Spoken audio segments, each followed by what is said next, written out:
गोविंद के हाथों में मिट्टी की खुशबू हमेशा रहती थी। सुबह उठता तो मिट्टी, रात सोता तो मिट्टी। उसकी धोती पर मिट्टी के धब्बे थे जो कभी पूरी तरह छूटे नहीं। उसके नाखूनों के नीचे मिट्टी थी जो कोई भी साबुन नहीं निकाल पाता था। पर गोविंद को इसकी परवाह नहीं थी।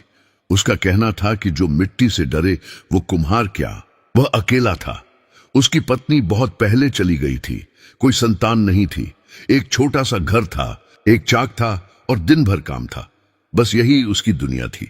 पर गोविंद कभी किसी को नहीं बताता था कि रात को जब चाक बंद हो जाता था और घर में सन्नाटा आता था, तब एक खालीपन होता था जो मिट्टी से नहीं भरता था। उस साल बरसात बहुत ज्यादा हुई थी, नदी उफन आई थी।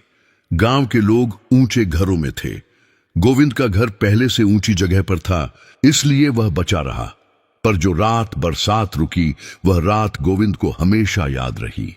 वह नदी किनारे गया था, देखने कि पानी कितना उतरा। तट पर कीचड़ था, टूटी टहनियां थीं और बहकर आया हुआ वह सब कुछ था जो पानी अपने साथ लाता है। और उस सब के बीच एक बच्ची, 3-4 साल की, मिट्टी से सनी, बेहोश नहीं, पर आंखें भारी थीं। उसके कपड़े ऐसे थे जो गोविंद ने पहले कभी नहीं देखे थे। न रंग ऐसा, न कपड़ा ऐसा, जैसे किसी और ही दुनिया से आई हो। गोविंद ने इधर उधर देखा, कोई नहीं था। उसने बच्ची को उठाया। वह हल्की थी, इतनी हल्की कि गोविंद को लगा शायद ठीक से पकड़ी भी नहीं है। वह उसे घर ले आया। उस रात उसने बच्ची को गर्म पानी से नहलाया, कपड़े बदले, थोड़ा दूध पिलाया। बच्ची ने आंखें खोली। उसकी आंखें अजीब थीं, एकदम साफ, जैसे उनमें कोई डर नहीं था, कोई भ्रम नहीं था, बस एक शांति थी। उसने गोविंद को देखा और कुछ नहीं बोली। गोविंद ने पूछा, नाम क्या है तुम्हारा? बच्ची ने कहा, रेवा। अगले दिन गोविंद गांव में गया, पूछताछ की। कोई बच्ची खोई है? कोई बाहर से आया था जिसका परिवार बिछड़ा हो? कोई नहीं। एक हफ्ता गुजरा, फिर महीना, कोई नहीं आया। गोविंद को समझ नहीं आया, पर उसने एक बात समझी, रेवा को कहीं भेजना उससे होगा नहीं। वह बच्ची जिसे उसने एक रात उठाया था, अब उसके घर का हिस्सा बन गई थी। सुबह उठती तो गोविंद के पास आकर बैठ जाती। वह चाक चलाता, वह देखती। उसकी आंखें इतने ध्यान से देखती थीं जैसे हर चीज पहली बार देख रही हो। एक दिन उसने गोविंद से कहा, मुझे भी मिट्टी छूनी है। गोविंद ने उसे थोड़ी मिट्टी दी। रेवा ने उसे हाथों में लिया, उंगलियां मिट्टी में डुबोईं और फिर उसने जो बनाया वह देखकर गोविंद रुक गया। एक छोटा सा पक्षी उड़ता हुआ, इतनी बारीकी से कि पंखों की रेखाएं दिख रही थीं। गोविंद ने यह हुनर उसे नहीं सिखाया था। उसने रेवा को देखा। रेवा हंस रही थी। उसकी हंसी में कुछ था जो बच्चों जैसा था, पर उससे भी कहीं पुराना।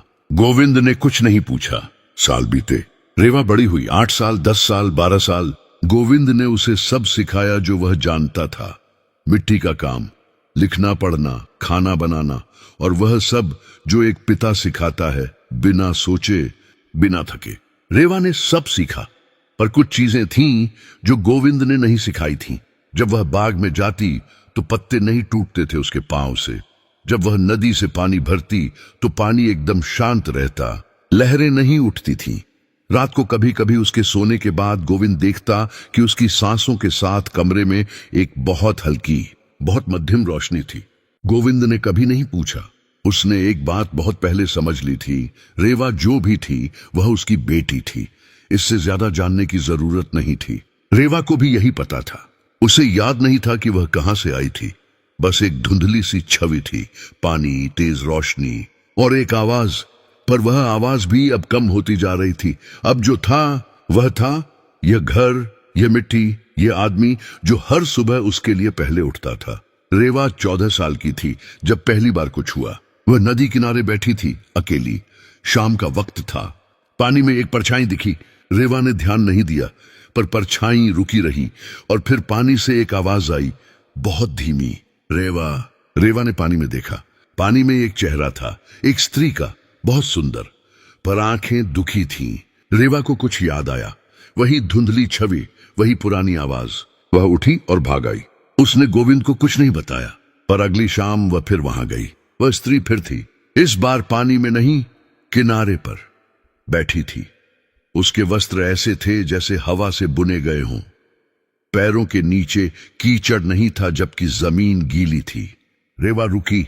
स्त्री ने उसे देखा। उसकी आंखें भर आईं। उसने कहा, मैं तुम्हारी मां हूं। रेवा चुप रही। स्त्री ने अपना नाम बताया, कनक। उसने कहा कि वह एक परी है और उसने बताया कि बहुत साल पहले उसे रेवा को छोड़ना पड़ा था, एक ऐसे शाप की वजह से जो उसने नहीं चाहा था। वह सालों से उसे ढूंढती रही और अब आई है लेने। रेवा ने पूछा, कहां ले जाओगी? कनक ने कहा, अपने लोक में, जहां तुम्हारा असली घर है। रेवा बहुत देर चुप रही। फिर उसने कहा, मेरा घर यहां है। और वह चली आई। कनक अगली शाम भी आई और उससे अगली शाम भी। हर बार रेवा आती थी, सुनती थी। कनक उसे पारी लोक की बातें बताती, वहां के फूल जो रंग बदलते हैं, वहां की नदियां जो गाती हैं, वहां का आसमान जिसमें तारे दिन में भी दिखते हैं। रेवा सुनती थी। उसके मन में कुछ हिलता था। वह रोशनी जो उसके भीतर थी, वह इन बातों को सुनकर थोड़ी और जागती थी। पर हर बार जब कनक कहती, चलो, रेवा रुक जाती। एक दिन कनक ने पूछा, क्या है यहां जो तुम्हें रोकता है? रेवा ने कहा, वह आदमी। कनक ने पूछा, कौन? रेवा ने कहा, गोविंद, जो मुझे मिला था, जिसने मुझे पाला। कनक के चेहरे पर एक भाव आया जिसे रेवा समझ नहीं पाई। उस रात कनक पहली बार उस गांव में आई। वह दूर से देखती रही। गोविंद का घर छोटा था, मिट्टी की दीवारें, एक आंगन, एक दिया जो खिड़की में जलता था। रेवा अंदर थी गोविंद के साथ। कनक ने देखा गोविंद बूढ़ा हो रहा था, बाल सफेद हो रहे थे, पर वह बैठा था और रेवा को कुछ समझा रहा था। रेवा हंस रही थी, गोविंद भी हंसा। कनक को एक चीज दिखी जो उसने कभी परीलोक में नहीं देखी थी। वह साधारणपन, वह रोज का प्रेम जो न दिखता है न सुनाई देता है, बस होता है। वह वापस चली गई। अगली शाम रेवा आई तो कनक पहले से थी, पर उसकी आंखों में कुछ बदला था। कनक ने कहा, रेवा, मैं तुमसे कुछ पूछना चाहती हूं। रेवा ने कहा, पूछो। कनक ने कहा, उस आदमी ने तुम्हें पहली बार उठाया था, तब उसे क्या पता था कि तुम कौन हो? रेवा ने कहा, कुछ नहीं। कनक ने कहा, और फिर भी? रेवा ने कहा, और फिर भी उसने घर ले आया, खाना दिया, कपड़े दिए। कभी नहीं पूछा कि कहां से आई हो, क्यों आई हो, बस रहने दिया। और जब कोई नहीं आया तो उसने मुझे अपना मान लिया। कनक बहुत देर चुप रही। फिर उसने कहा, मैंने तुम्हें जन्म दिया था रेवा, पर जो उसने किया, उसकी आवाज रुक गई। रेवा ने उसे देखा। पहली बार उसे कनक की आंखों में वह दुख नहीं दिखा जो हमेशा रहता था। अब कुछ और था, एक समझ। उस रात कनक सोई नहीं। वह नदी किनारे बैठी रही और उसने अपने भीतर वह सवाल रखा जिसका जवाब उसे पहले से पता था, पर जिसे वह मानना नहीं चाहती थी। वह रेवा की मां थी, खून का रिश्ता था, पर गोविंद ने बिना किसी रिश्ते के, बिना किसी खून के, बिना किसी कारण के बस किया। और यही फर्क था। कनक को याद आया कि जब उसे रेवा को छोड़ना पड़ा था, उस रात वह रोई थी, खूब रोई थी। पर रोने के बाद उसने एक बात सोची थी कि जो भी मिले उस बच्ची को बस उसे प्यार करे, और जो मिला था उसने वही किया था। कनक की आंखों से आंसू आए, पर इस बार वे दुख के नहीं थे। अगली शाम कनक आई। रेवा पहले से थी। कनक ने बैठकर कहा, रेवा, मुझे एक काम करना है, एक बार, क्या तुम मुझे उस घर ले जाओगी? रेवा हैरान हुई, पर उसने हाँ कहा। दोनों घर की तरफ गईं। गोविंद आंगन में बैठा था, शाम की रोशनी में मिट्टी का काम कर रहा था। उसने रेवा को आते देखा और मुस्कुराया। फिर उसके साथ एक और को देखा। वह रुका। कनक ने उसके पास आकर हाथ जोड़े। गोविंद समझ नहीं पाया। उसने रेवा को देखा। रेवा ने धीरे से कहा, यह मेरी मां है। गोविंद के हाथ की मिट्टी नीचे गिर गई। वह उठा। उसकी आंखें कनक पर थीं और उन आंखों में डर था। वह डर जो एक आदमी को तब होता है जब जो सबसे प्रिय हो उसके जाने का वक्त आ जाए। पर उसने कुछ नहीं कहा। कनक ने कहा, मैं जानती हूं आपने इसके लिए क्या किया। मैं जानती हूं कि यह शब्दों में नहीं आता, पर मैं आपको देखना चाहती थी। गोविंद ने कहा, यह तुम्हारी बेटी है, तुम्हारा हक है इस पर। कनक ने कहा, हक का जन्म देने से नहीं बनता, यह मैंने आज समझा। गोविंद चुप रहा। कनक ने आगे कहा, रेवा ने मुझे आपके बारे में जो बताया, वह सुनकर मैं समझी कि मां होना सिर्फ एक रात का काम नहीं है। यह हर सुबह का काम है, हर रात का काम है। यह थकान का काम है, भूख का काम है, डर का काम है। यह आपने किया, मैं नहीं कर सकी। गोविंद की आंखें भर आईं। कनक ने कहा, इसलिए रेवा यहीं रहेगी आपके साथ। रेवा ने कनक को देखा। कनक ने रेवा को देखा। उसकी आंखों में वह पुराना दुख था, पर अब उसके साथ कुछ और भी था, एक शांति। कनक ने कहा, पर एक बात, उसने रेवा के माथे पर हाथ रखा और कुछ पल वहां रखा रहा। उसने कहा, जब भी मुश्किल हो, जब भी लगे कि रास्ता नहीं सूझ रहा, पानी के पास जाना, मैं सुनती रहूंगी हमेशा। रेवा की आंखें भर आईं। कनक ने उसे एक बार अपने पास खींचा, बहुत थोड़ी देर के लिए, जितनी देर एक मां को मिलती है जब वह जानती है कि यही आखिरी बार है। फिर वह पीछे हटी, गोविंद की तरफ मुड़ी। उसने कहा, इसका ख्याल रखना। गोविंद ने कहा, यह तो मैं रखूंगा ही, पर तुम। कनक मुस्कुराई। उसने कहा, मैं ठीक हूं, और वह पलटी, नदी की तरफ चली गई। रेवा देखती रही। पानी में एक रोशनी उठी, मध्यम, और फिर गायब हो गई। उस रात गोविंद के आंगन में दोनों बैठे थे। बहुत देर तक कोई नहीं बोला। फिर रेवा ने कहा, आपको पता था? गोविंद ने कहा, क्या? रेवा ने कहा कि मैं साधारण नहीं हूं। गोविंद ने एक पल सोचा, फिर बोला, पता था। रेवा ने कहा, तो फिर?